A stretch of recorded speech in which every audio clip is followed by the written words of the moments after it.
যে মানুষটা আমায় ভালো ভেবেছে তার কাছে আমি ভালো, যে মানুষটা আমায় খারাপ ভেবেছে তার কাছে আমি খারাপ। আসলে যে যেমনটা ভেবে নিয়েছে তার কাছে আমি ঠিক তেমন। বাকিটা আমার ঈশ্বর জানেন যে আমি আসলেই কেমন। Hello everyone, good morning. কেমন আছেন সবাই? আশা করছি সবাই খুব ভালো আছেন আর আমরাও বেশ ভালো আছি। আমার আজকের আরও একটি নতুন ব্লগে আপনাদের সবাইকে স্বাগত জানাই। আজ শুক্রবার আর এখন সকাল 7:30 মতো বাজে। আর এখন থেকেই আমি আমার আজকের ব্লগটি শুরু করছি। আশা করছি আমার আজকের ব্লগটি আপনাদের ভালো লাগবে। আর হ্যাঁ বন্ধুরা, ব্লগটি স্কিপ না করে পুরোটাই দেখার অনুরোধ রইল। সকালে উঠেই চা বিস্কুট খেয়ে নিয়েছি। তারপরে এই যে ভাইয়ের ঘরের বিছানাটা একটু চেঞ্জ করে দিলাম। নোংরা হয়েছিল, আগের দিন চেঞ্জ করলেই হতো, কিন্তু আগের দিন মা যেহেতু বললো যে আজকে আর কাচবো না, তো ভাবলাম যে তাহলে পরের দিনই চেঞ্জ করব। তো এই যে বিছানার চাদরটা চেঞ্জ করে দিলাম আর বালিশের কাভারগুলোও চেঞ্জ করে দিলাম। আসলে ওই দুটো কাভারই না ম্যাচিং ম্যাচিং ছিল, আর এই দুটো কাভার দেখুন কেমন আনম্যাচিং হয়ে গেছে, তো ওটাই দিয়ে দিলাম আর কি। আর তারপরে বিছানাটা ভালো করে গুছিয়ে ওই পাশে একটা কাঁথা রেখে দিলাম। এখন তো একবার দুবার করে বৃষ্টি হচ্ছে আর একদিন দুদিন করে ভোরের বেলা হালকা ঠান্ডা লাগছে, তবে হ্যাঁ একদিন দুদিন করে প্রচণ্ডই গরম করছে, তো সেজন্যই আর কি কাঁথাটা রাখা। আর তারপরে এই যে টেবিলটাও একটু গুছিয়ে নিচ্ছি, একটু অগোছালো হয়ে গেছিলো। আর জানেন তো এই সাদা পেপারটা দিয়েছি, তো সাদা পেপারটাতে না প্রচণ্ড নোংরাটা বোঝা যাচ্ছে। ভালোই করেছি সাদা পেপারটা দিয়েছি, এতে করে ওদেরও চোখে পড়বে। তাই ভাইকে বললাম যে তুই কিন্তু প্রত্যেক দিন একবার করে এটা মুছে নিবি, তাহলে এতটা নোংরা হবে না। তো এই যে এটা একটু কাপড়টা দিয়ে মুছে নিলাম আর কি, বালিশের কভারটা দিয়ে, যেহেতু এটা কাচবে তো ওই দিয়েই মুছে নিলাম। তারপরে হালকা করে গুছিয়ে রেখে দিলাম। আর তারপরে এই যে মাটির হাঁড়িটা বের করে নিয়ে এলাম। মাটির হাঁড়িটায় জল ভরে নেব, কারণ জলটা শেষ হয়ে গেছে আর মাটির হাঁড়িটা একটু ধোবো, সেজন্যই বাইরেকে নিয়ে আসা। রোজ রোজ ধুই না, অল্টারনেটিভ করে ধুই, একদিন ধুই একদিন ধুই না। তো এই যে আজকেও ধুয়ে নেব। তো প্রথমে ভাবলাম জলটা কুড়িয়ে নিই, তারপরে আমি বাকি কাজগুলো শুরু করব। তো মাটির হাঁড়ির জলটাই কুড়িয়ে নিচ্ছিলাম। আর যে বোতলগুলো রয়েছে ওগুলোও কুড়াতাম, কিন্তু ওই বোতলগুলো এখনও সমস্ত বোতলগুলো বাড়ি থেকে বেরই করেনি। আর জলে এখন অনেক প্রেশার রয়েছে, মানে টাইম কলে জল দিচ্ছে তো আমাদের, তো সেজন্যই আর কি টাইম কলের জলটার জন্যই আবার ওটা লাগিয়ে দিলাম আর কি। কিন্তু আমি তো লাগাতেই পারছিলাম না, এতটাই প্রেশার। তো ভাইকে তাই ডাকলাম যে তুই আয়, আর ভাইকে জলটাও রেখে আসতে বললাম, মাটির হাঁড়ির জলটা। তো মাটির হাঁড়ির জলটা রেখে পরে তারপর আবার এলো আর ওই লাগিয়ে দিল পাইপটা। আর তারপর না আজকে এই যে ব্রাশ রাখাটা ওটা একটু ধুয়ে নেব। ওটা তো হালকা ফেটে গেছে, তবে হ্যাঁ একবারই অচল হয়ে যায়নি, তো সেই জন্যই আর কি একটু মাজা ঘষা করে ধুয়ে নিচ্ছি। আর প্রচণ্ড নোংরা হয়ে গেছিলো। আর এই যে ভালো করে ধুয়ে নিলাম। তারপরে যে ব্রাশগুলো রয়েছে ওগুলো সমস্তটাই কুড়িয়ে নেব, আর যে ওয়েস্টেজ ব্রাশগুলো ওগুলো সব বাইরে বের করে দিয়েছি। আর তারপরে এই যে ভালো করে সাজিয়ে গুছিয়ে এই বেসিংয়ের এখানটাতেই আমাদের ব্রাশগুলো থাকে, ওখানে রেখে দিলাম। আর এই যে এই রুমে এসে দেখুন, এটা মানে কি বলবো, জামা কাপড় রাখার রুমই বলতে পারেন। তো এতই জামা কাপড় যে সমস্ত জামা কাপড় তো আলনাতে আছে, তার সত্ত্বেও টেবিলটার ওপরেও দেখুন কত জামা কাপড়। আসলে কি বলুন তো, এগুলো সমস্ত যে নতুন জামা কাপড়গুলো সেগুলোই আর কি, মানে মায়ের শাড়িগুলো, তো ওগুলোই বের করা হয়েছে, তো ওগুলাই আর ঢোকানোও হয়নি। আর তারপরে মামিমা আরে ওরা তো সবাই রয়েছে, তো ওদের জামা কাপড়ও তো সবই রয়েছে, বুনুর তো এত এত জামা কাপড় সমস্তটাই রয়েছে। তো এই যে দেখুন এই ক্লিপগুলো আমি আগের দিনই লাগিয়ে রেখেছিলাম, হয়তো বুনুই আবার খুলে দিয়েছে। তো আবার এই যে ক্লিপগুলো লাগিয়ে দিলাম, এতে করে দেখতেও ভালো লাগে। তারপর আবার একটু মুছে দিলাম। আর ওই জামা কাপড়গুলো এখনও ঢোকায়নি, তার একটাই কারণ দুদিন পরেই তো বিয়েবাড়ি যাব, তো সেজন্যই আর কি ওগুলো আর ঢোকালাম না। একবারই বিয়েবাড়ি থেকে এসে কাচা ধোয়া করি তো করবো, নয়তো রোদে দিয়ে পরে একবারই মায়ের গুছিয়ে দিয়ে পরে যাব। আর তারপরে এই জানালাগুলো প্রচণ্ড কালি বসে গেছিলো, এগুলো তো মানে মোছাই হয়নি, যখন ডিপ ক্লিনিং করেছিলাম তখনও কিন্তু এই ঘরে জানালাগুলো মোছা হয়নি। তবে হ্যাঁ আজকে এই তো একটু ডাস্টিং করে নিচ্ছি। হ্যাঁ জলকানি দিয়ে মুছিনি, কিন্তু শুধু একটা কাপড় দিয়ে মুছে দিচ্ছি। জল কাপড় দিয়ে মুছলে কি হবে বলুন তো, তাহলে ডবল করে আমাকে মুছতে হবে, আর শুধু কাপড় দিয়ে মুছলে সেটা হবে না। তো এই যে শুধু শুকনো কাপড় দিয়ে আর কি মুছে নিচ্ছি, একটু হালকা পাতলা ডাস্টিং করে নিচ্ছি। এতে করেও কিন্তু নোংরাগুলো সমস্তটাই উঠে গেছিলো। কিন্তু কি বলুন তো, এই যে রিলিংগুলোতে যে কালিগুলো রয়েছে না, ওগুলো কিছুতেই উঠতে চাইছিল না। তবে হ্যাঁ যতটুকু মানে একটু দেখতে সুন্দর যাতে লাগে, তো সেরকম আর কি করে নিলাম। এই জানালাটা তো বন্ধই থাকে সব সময়, তো সেই জন্যই আর কি বেশি কালি হয়েছে। আর হ্যাঁ একদিকে ভালো, কারণ বন্ধ না থাকলে আবার ঘরের মধ্যে সমস্ত কালি ঢুকে যাবে, তো সেটাই হচ্ছে আর কি, মানে এগোলেও দোষ পেছলেও দোষ, এমন একটা হচ্ছে। তারপর এই যে ঝাড় দিয়ে নিচ্ছি। আর এই কৌটো কাউটিগুলো যেগুলো রয়েছে আর কি, বিস্কুট চিনি চা, তো ওগুলো একটু ভালো করে গুছিয়ে নিলাম। আর কাপ প্লেট ওগুলো তো সব গোছানোই রয়েছে, ঢাকা দেওয়া রয়েছে।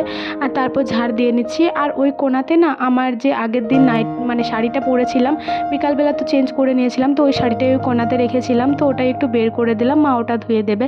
আর এই যে চেয়ারগুলো এগুলো আগের দিন বাবা ধুয়ে দিয়েছে, তো চেয়ারগুলো ওই ঘরের মধ্যেই রেখে দিলাম। আর দেখতে পাচ্ছেন আমাদের লাল টুকটুকে বউটাকে, দেখুন ওড়নাটাকে পরেছে, দিয়ে বলছে দিদি আমি শ্বশুর বাড়ি যাচ্ছি। তো আমি বললাম ঠিক আছে যা। আর দেখুন আমার পেছন পেছন ও যাচ্ছে, কি সুন্দর লাগছে তাই না? আর তারপর দেখুন আমি এই যে ঝাড় দিয়ে নিচ্ছি, আর বারান্দাটা প্রচণ্ডই নোংরা হয়ে যাচ্ছে। আর যেহেতু বুনু রয়েছে, তো বুনু প্রচণ্ডই নোংরা করে দেয় যতই গুছিয়ে রাখি না কেন। তবে হ্যাঁ, একবারই অগোছালো রাখলে কি হবে বলুন? যতটা পারি আমি গুছিয়ে রাখি, কিন্তু ও প্রচণ্ড নোংরা করে। আর তারপরে মাদুরটা মানে মা বাবা তো বারান্দাতেই শুয়েছিল, তো ওই মাদুরটা পেতেছিল আর কি, তো ওই মাদুরটাও আর কি গুছিয়ে ওখানটাতেই রেখে দিলাম। আর তারপরে যে কুলারটা ওই সাইডে ছিল, কুলারটা ওই সাইডে করে ভালো করে আবার ঝাড় দিয়ে নিচ্ছি। আর এই যে পাইপটা, এটাতে করে কুলারটাতে জল ভরে, তো ওই পাইপটাও আর কি ওটার ওপরেই চাপিয়ে রেখে দিলাম, একটু পরে আবার গুছিয়ে রাখছি। রোজ সকালবেলা আমাকে এভাবেই প্রত্যেকটা জিনিস তুলে তুলে ঝাড় দিতে হয়, আর জিনিসগুলো তো সমস্তটাই অগোছালো হয়ে যায়, সেই সমস্ত জিনিসগুলোকে আবার নিজের নিজের জায়গাতেই রাখতে হয়। আবার হ্যাঁ, বুনু থাকলে কিন্তু দুই বেলা আমাকে এই কাজটা করতে হয়, আর বুনু না থাকলে সকালবেলা শুধুমাত্র এই কাজটা করতে হয়। ওই ঝাঁটাটাই করে ঝাড় দিতে না একটু অসুবিধা হচ্ছিলো, সেজন্য ওই ঝাঁটাটা নামিয়ে রেখে এই যে খাটির ঝাঁটাটা নিয়ে এসেছি। আর যে কটা জিনিস এখানে ছিল, গ্লাস বাটি, তো ওগুলোই আর কি ওখানে রেখে এলাম, যে মা এগুলো একটু ধুয়ে টুয়ে রেখে দাও। আর এই যে দেখুন সেদিনে কাঁচা হলুদগুলো যেগুলো আর কি মাটি খুঁড়ে বের করলো মা, তো সেগুলো তো এখানটাতেই রয়েছে, তো রোদের তাপে যেন ওগুলো একদম শুকিয়ে গেছে। আর বন্ধুরা, রোজ রোজ কিন্তু বাড়িতে এত নোংরা বের হয় না। আসলে কি বলুন তো, পশানোয়া রুমটা না সেভাবে ডিপ ক্লিন করে ঝাড় দেওয়া হয় না, কারণ পশানোয়া যেহেতু ওখানে সবসময় রয়েছে আর ওকে দেখতে লোকজনও আসছে, তো সে কারণেই আর কি ওই সামনে সামনে একটু ঝাড় দেওয়া হচ্ছিলো। আজকে একটু ভালোভাবে ডিপ ক্লিন করলাম, সেজন্যই এত নোংরা বের হয়েছে। তো নোংরাগুলো বাইরে ফেলে দিয়ে এলাম, আর যে প্লাস্টিকগুলো ছিল ওগুলো উনুনের মধ্যে ঢুকিয়ে দিলাম, যদি কখনো উনুন ধরানো হয় আবার, তো তখন ওটা কাজে লাগবে। আর তারপরে এই যে ঘর মুছবো, সেজন্য এক বালতি জল নিয়ে চলে এসেছি। আর আজকে না প্রথমে পছন্দমার রুমটাই মুছে নিচ্ছি, কারণ বাবা বাইরে কুলারটাতে জল ভরছিলেন, তো ওই কুলারের জলটাই আর কি অনেকটাই পড়ে গেছে। বাবা আর কি অন্য কাজে ব্যস্ত হয়ে গেছিলো, তো আর দেখেনি, তো ওই জলটা আর কি অনেকটাই পড়ে গেছে, তো সেজন্যই বারান্দাটা পুরোই ভিজে গেছে। তাই ভাবলাম যে একবারই ওই সাইড থেকেই মুছে মুছে আসি। আর এই যে আবার এক বালতি জল একদম বের করলাম, মানে এক হাঁড়ি জল, তারপরেই জল পড়াটা বন্ধ হলো। আর তারপর এই যে এই বারান্দাটা একটু ভালো করে মুছে নেব, একটু স্যাপস্যাপে করেই মুছতে হবে, কারণ নয়তো আবার দুইবার করে মুছতে হবে। আর স্যাপস্যাপে করে মুছলেও এখন তো অসুবিধা নেই, সেই একই টাইমেই শুকিয়ে যাবে, কারণ মাটিটা পুরো টান টান হয়েই আছে, এবারে শানটাও পর্যন্ত মানে মুছতে না মুছতেই যেন শুকিয়ে যাচ্ছে। তো এই যে যে জলটা ছিল ওগুলোই একটু তুলে নিচ্ছি আর কি, আর তারপরে ভালো করে একটু মুছে নিচ্ছি। আমার আজকের ভিডিওটি এতদূর পর্যন্ত যারা যারা দেখলেন তাদেরকে আমার অসংখ্য ধন্যবাদ আর অনেক অনেক ভালোবাসা। আপনারা যদি আমার এই ভিডিওটি এতদূর পর্যন্ত দেখে থাকেন তাহলে অবশ্যই একটি লাইক করে দেবেন। আর এই যে আমার ঘর মোছা হয়ে গেছে, তো বারান্দার পাপোশটা দিয়ে দিলাম, আর ভাইয়ের ঘরে যে পাপোশটা ওটাও একটু দিয়ে দিলাম। তো এবারে আমার কাজ মোটামুটি কমপ্লিট। আর এদিকে দেখুন আমার বাবা না এখানে কলমি শাক লাগিয়েছে, তো এই কলমি শাকগুলো বেশ সুন্দর হয়েছে, তো ওগুলোতেই একটু জল দিয়ে দিচ্ছে, যেহেতু পাইপে অনেক জল দিচ্ছে। তো দেখুন খুবই সুন্দর লাগছে। আর বাসন ধোয়াও তো হয়ে গেছে, মা ওখানে উপর দিয়ে রেখেছে। আর এখানে না আজকে আলু সেদ্ধটা মাই বসিয়ে দিয়েছিল, তো ওই আলু সেদ্ধটাই একটু নামিয়ে নিচ্ছি। মা বলছে তুই একটু মেখে নে, তাহলে অনেক তাড়াতাড়ি হবে, যেহেতু তোর পছন্দ আবার খাবে। তো এই যে আলু সেদ্ধটাই আমি ভালো করে একটু মেখে নিচ্ছি।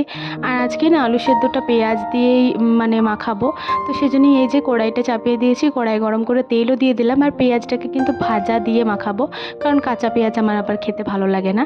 আর এই যে এই বোতলটাতে না মা লঙ্কা তেল খড়িয়ে রাখে, তো এতে করে না লঙ্কাগুলো বেশ ভালো থাকে, খড়মড়েও থাকে, আর অনেক দিন পর্যন্ত মানে আর করতেও হয় না, যে টুকটাক করে একটা একটা করে করলে কি বলুন তো, মিনিমাম দুটো তিনটে লঙ্কা ভাজতে হবে, দুটো লাগলে আরেকটা লঙ্কা আবার ফেলা যায়, তো এতে করে ওয়েস্টও হয় না, আর বেশ ভালোই বুদ্ধিটা লাগিয়েছে মা।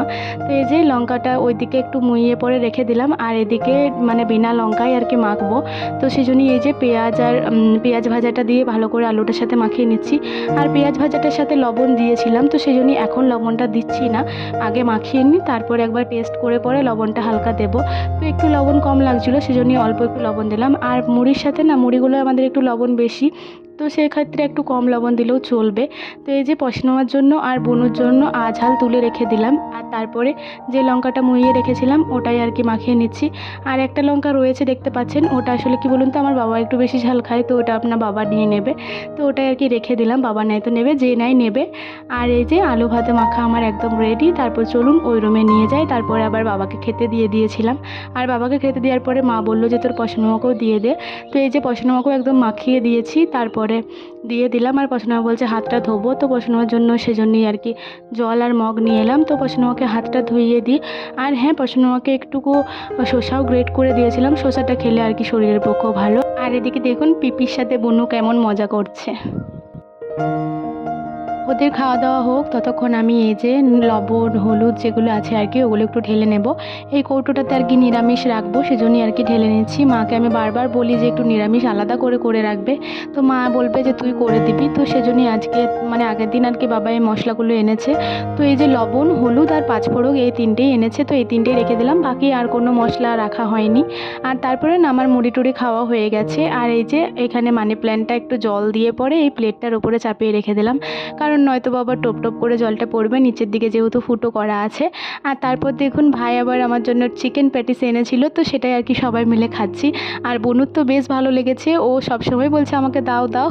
তো এই যে সবাই মিলে একটু একটু করে খেয়ে নিচ্ছি, আমি মা ভাই আর বনু আমরা চারজনই খেয়েছিলাম আর কি। আর তারপরে আবার বাবা এসে পড়ে বলছিল যে হ্যাঁ তোরা শুধু পয়সাই নষ্ট কর। আর তারপর এই মুহূর্তে আমার স্নান করা হয়ে গেছে। আর এই যে ভাইয়ের রুমেই আজকে একটু রেডি হয়ে নিচ্ছি, মানে চুল টুল আঁচড়ে নিচ্ছি। স্নানের আগেই তো আমি চুল আঁচড়ে নিই, আর এই যে স্নানের পরে সিঁদুরটা পরে নিলাম। আর তারপর না আজকে আর ঠাকুর মন্দিরে যাব না, আজকে এই ঘরের মধ্যেই জবটা করে নেব। এখন 3-4 দিন একটু রুটিনটা চেঞ্জ হয়েছে, তো এই 3-4 দিন আমি আর ঠাকুর মন্দিরের কোনো কাজ করব না। তো এই যে আমার জবটাও ঘরের মধ্যেই করে নিলাম। আর এই যে এই মুহূর্তে বিকাল হয়ে গেছে, দুপুরবেলায় ঘুমটা একটা দুঃসংবাদ দিয়ে ভাঙলো। আসলে আমাদের গ্রামের বাড়িতে একজন মহিলা মারা গেছে। তো বাবার মামি হয় না কে হয়, যাই হোক বটে। তো ওনার বয়স কিন্তু অনেকটাই হয়ে গেছিলো, তো সেক্ষেত্রে এতটাও দুঃখের মরা নয়। হ্যাঁ জানি মরে গেলে তো দুঃখ হবেই, কিন্তু হ্যাঁ অনেক মরা আছে না, সুখের মরা দুঃখের মরা, তো উনি খুবই কষ্ট পাচ্ছিলেন, সেক্ষেত্রে এটা ঠিকই আছে। আর মামিমাও বাড়ি যাচ্ছে, কারণ পশনমার মাও আর কি ওখানে গেছে, তো ঘরে তো কেউ নেই, তো সেজন্যই আর কি ওরা সবাই মিলে গেল। আর তারপর সন্ধ্যাবেলা ভাই আজকে মুড়ি ভাজিয়ে নিয়ে এসেছিলো, তো মুড়িটাই ঢেলে দিয়েছে। আর মা ওদিকে সন্ধ্যা দিচ্ছে, তাই মা বলছে যে তাহলে তুই মুড়িটা কুড়িয়ে দে। আর মুড়িটা এতটাই গরম ছিল কি বলবো, তো ওই হালকা হালকা করে আর কি একটু মেলে দিলাম। আর তারপরে এই যে একটু উঁচে উঁচে তুলে নিচ্ছি। আসলে কি বলুন তো সেরকম কিছু নেই, কিন্তু এই যে গরম ভাবটা ছাড়ানোর জন্যই আর কি এভাবে চেলে নিচ্ছি। আর সমস্ত মুড়িগুলো যে কটা ধরলো আর কি ওই বালতিটাতে কুড়িয়ে রাখলাম, বাকি যেগুলো ছিল ওগুলো সব ওই বস্তাটাতে কুড়িয়ে নিলাম। আর তারপর যে ছোট ছোট মুড়িগুলো আর কি বের হয়েছিল আর মুড়ির গুঁড়োগুলো, তো সেগুলো আর কি একটু জড়ো করে নিচ্ছি আর ওই হাঁড়িটার ভিতরে কুড়িয়ে রেখে দেব। এগুলো বাবা মানে দাদু যখন আসবে তখন দাদুকে দিয়ে দেবো, দাদু গরুকে দিয়ে দেবে। আর এই যে মুড়িগুলো সমস্ত ওখানে কুড়িয়ে রেখে দিলাম। আর তারপর না জামা কাপড়গুলো মামিমা তুলে দিয়ে গেছিলো, তো এগুলো একটু গুছিয়ে রেখে দিচ্ছি। মায়ের শাড়ি আমাদের নাইটি, তো ওগুলোই আর কি গুছিয়ে নিচ্ছি। আর মা ওদিকে চা করছে, তো মায়ের চা করতে করতে এই জামা কাপড়গুলো আমার গোছানো হয়ে যাবে। আর তারপরে যে কটা জামা কাপড় ওপরে রাখা, তো সেগুলো সব রেখে দিয়েছি। আর এই যে ভাইয়ের বিছানার চাদরটা ওটাও মা কেচে দিয়েছে, তো ওটা একটু গুছিয়ে রেখে দিলাম পরের বার যখন পাতবো আর কি সেজন্য। আর যে কটা জিনিস নিচেতে রাখা সেগুলো নিচেতে রেখে দিলাম। আর এই যে বুনুর জামা কাপড়গুলো এগুলো সব ওখানটাতে রেখে দেব। আর যে গামছা আর লুঙ্গি, তো এগুলো আর কি এই তারাটাতে রাখি, মানে এই পাইপের আলনাটাতে, তো ওখানে রেখে দিলাম। আর তারপর সন্ধ্যাবেলায় এই যে রুটি করছি, মা আর আমি দুজন মিলেই করে নিচ্ছি। তো মা আর কি আটাটা মেখে দিয়েছিল, আমি বেলে নিয়েছিলাম। আর তারপরে এই যে রুটিগুলো সেকেও নিয়েছিলাম। আর মা ওদিকে চিকেন টিকেন এগুলো করবে। তো আজ কয়েকদিন ধরেই তো ডাল আর রুটি হচ্ছে রাত্রেবেলা, তো সেজন্যই বাবা আজকে চিকেন বললো করবে, তো সেজন্যই বাবা আজকে অল্প করে চিকেন আনতে বলেছে। আর এই যে রুটিগুলো আমার সমস্তটাই ভালো করে সেকা হয়ে গেছে। আর আমি না পেঁয়াজ রসুন ওগুলোও সব কেটে দিয়েছিলাম। আর তারপরে এই যে রুটিগুলো সেকা হয়ে গেছে, তো এটা একদম ঢাকা দিয়ে হটপটে। আর এদিকে না আলুগুলো মা ভাজতে দিয়েছে, তো ওটাই একটু উল্টিয়ে দেব, বাকি আর কিছু আমি করব না, এবার যা করার মা করবে। তো এরপর চলুন, আমি আমার বান্ধবীর সাথে অনেকদিন কথা হয়নি, তো ওর সাথে একটু কথাটা বলে আসি। মায়ের এই ছোট্ট শিলনোড়াটি আমার খুবই ভালো লাগে, কারণ এতে করে আমার বাটতে খুবই ভালো লাগে। আর এই অল্প স্বল্প যেদিন রান্না বান্না করা হয় সেদিন কিন্তু মা আর মিক্সিতে কোনো কিছু বাটে না, তো এই শিলনোড়াতেই বেটে নেয়। আর এই যে মা এখানে আদা রসুন জিরে এগুলো সবই বেটে নিচ্ছে। এই মুহূর্তে মায়ের চিকেন কষা প্রায় রেডি, চিকেনটা কিন্তু কষাই করবে আর একটু জল দেবে কারণ সেদ্ধ হওয়ার জন্য। আর বাকি কিন্তু সেভাবে কোনো জল টল দেওয়া হবে না, মানে ঝোল হবে না, যেহেতু রুটির সাথে খাবো, তো সেজন্য একটু কষা চিকেনই করবে। আর এই মুহূর্তে মাসির সাথে কথা বলতে বলতেই মা রান্নাটা করছিল। আমার ডেইলি ভ্লগগুলি আপনাদের কেমন লাগছে অবশ্যই কমেন্ট করে জানাবেন। ভালো লাগলে লাইক করবেন এবং সাবস্ক্রাইব করে আমার চ্যানেলটির পাশে থাকবেন। তাহলে চলুন আমার আজকের ভিডিওটিও আমি এখানে শেষ করে দিচ্ছি। সবাই ভালো থাকবেন, সুস্থ থাকবেন। আবারও দেখা হবে কালকে একটি নতুন ভিডিওর সাথে।